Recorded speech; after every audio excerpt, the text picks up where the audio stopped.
হযরত বিলাল রাদিয়াল্লাহু আনহু যখন যাওয়ার সময় এসে গেছে, আজরাইল এসে বলে, ও বিলাল, আল্লাহ আপনাকে সালাম দিয়েছেন, সালাম গ্রহণ করুন। আমি আজরাইল সহ সমস্ত ফেরেশতারা আপনাকে ভালোবাসে। শুধু তা না, আমি আর একটা জিনিস আপনাকে জানাই দিতে চাই। আল্লাহ এই কথা বলেছেন যে মহান আল্লাহ রাব্বুল আলামিন আপনাকে ভালোবাসেন। হযরত বিলাল রাদিয়াল্লাহু আনহুকে মারে আর জোরে জোরে আল্লাহু আহাদ বলে।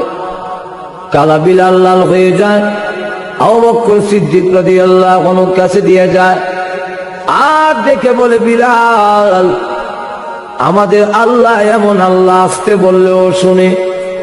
ও বিলাল, এত জোরে বলার দরকার নাই, তোকে মারবি বেশি, তুমি আসতে বলো। হযরত বিলাল রাদিয়াল্লাহু আনহু বলেন, আর বলবো না। পরের দিন আবার তাকায় দেখে বিলাল রাদিয়াল্লাহু আনহুকে রক্তাক্ত করে মরা লাশের মতো রাস্তা দিয়ে টানে। উনি জোরে জোরে আল্লাহু আহাদ বলে।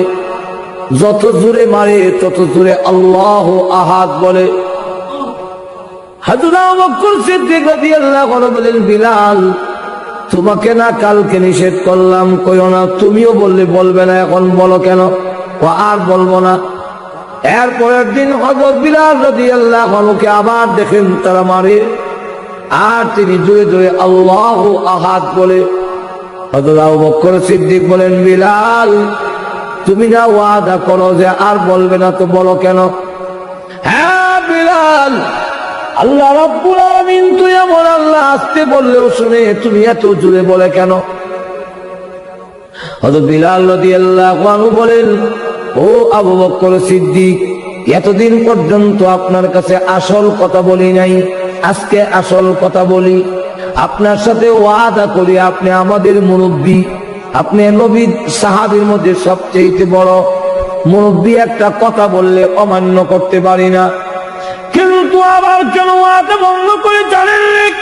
ওই বেঈমান কাফেররা যখন আমাকে ব্যত্যাঘাত করে আর আমি জোরে জোরে আল্লাহু আহাদ বলি, তখন এত মজা, এত মধুর লাগে।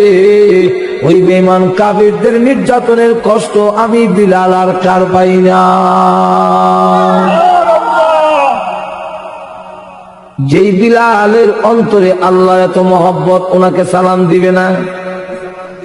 হযরত বিলাল রাদিয়াল্লাহু আনহু বলে, আজরাইল, তুমি এই মুহূর্তে আমাকে সংবাদ দিলে যে আল্লাহ রাব্বুল আলামিন আমাকে ভালোবাসেন। আমি আল্লাহ রাসূলের হাদিস শুনেছি, রাসূল বলেছেন, আল্লাহ যাদেরকে ভালোবাসেন মৃত্যুর সময় কোনো দরখাস্ত করলে ওই দরখাস্ত পুরা না হওয়া পর্যন্ত আজরাইল গায়ে হাত লাগায় না। আজরাইল, তুমি আমাকে বলছো আমি মৃত্যুর জন্য প্রস্তুতি নেওয়ার জন্য। জানো না, মুসলমানকে মৃত্যুর প্রস্তুতির জন্য সময় দেওয়ার দরকার নাই। যতজন মুসলমান আছে প্রত্যেক মুসলমান 24 ঘন্টা মৃত্যুর জন্য প্রস্তুত থাকে। তবে আমার একটা কথা, ওই বেঈমান কাফের আমাকে যখন মারত তখন আমি মনে করতাম আজকে এই দিন আমার জীবনের শেষ দিন, কিন্তু আমার শাহাদত নসিবে নাই, কপালে নাই। এখন আমি চাই এমন ভাবে মৃত্যুবরণ করতে। আমি এখন 4 রাকাত নামাজের নিয়ত বাঁধব।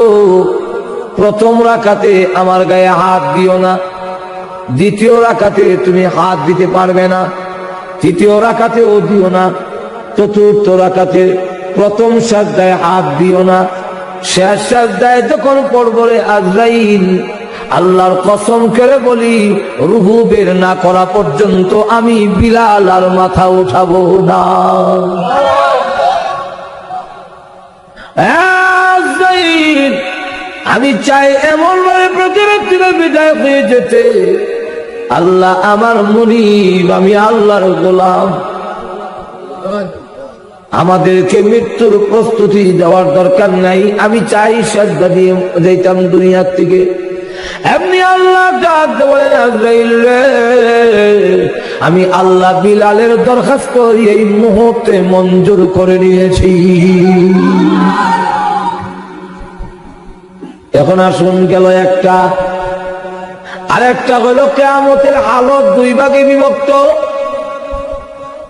আছে। পৃথিবী ভাঙা, এই আছে পৃথিবী কে বানাইছেন? সব গুম জোরে কর না, সন্দেহ আছে? জোরে ঘরের মুখ লড়ছে, চিৎকার দিয়ে বলুন কে বানাইছেন? আল্লাহ যদি বানায় থাকে তো আল্লাহ আবার ভাঙবেন কেন? মায়া লাগবে না? নূহ আলাইহিস সালাতু ওয়াস সালাম বন্যার পরে আল্লাহ রাব্বুল আলামিন হুকুম দিলেন, নূহ নবী কিছু মাটির ফাইতলা বানাও। আল্লাহ বানাইছি, ভাঙো, বলো মায়া লাগে। আল্লাহ এই জিনিসটা বুঝাবার জন্য মাটির পাতিলা বানাইছ, সময় দিয়েছ এবং শ্রম দিয়েছ। এতে যদি ভাঙতে মায়া লাগে, আমি তোমার বন্যা, তুমি যে বন্যা কামনা করেছো, বন্যা দিয়া প্লাবন দিয়া তাম পৃথিবী যে আমি আল্লাহ বাংলাম, আমি আল্লাহর কেমন মায়া লেগেছে। আল্লাহ ভাঙবেন কেন বলবো? আমার লক্ষ্য করে দেখুন, কেন ভাঙবেন? ভাঙার কারণটা হইল, মনে করেন আপনাদের বাসুদেব এলাকার ভিতরে একজনকে সৌদি আরব অথবা কুয়েত, কাতার নিব, 3 লাখ টাকা নিচে কাতার নেওয়া যাবে, বেতন পৌঁছাতে হবে। এখন কাতারও নেয় না, টাকাও দেয় না, এমন ঘটনা আল্লাহর জমিনও আসেনি।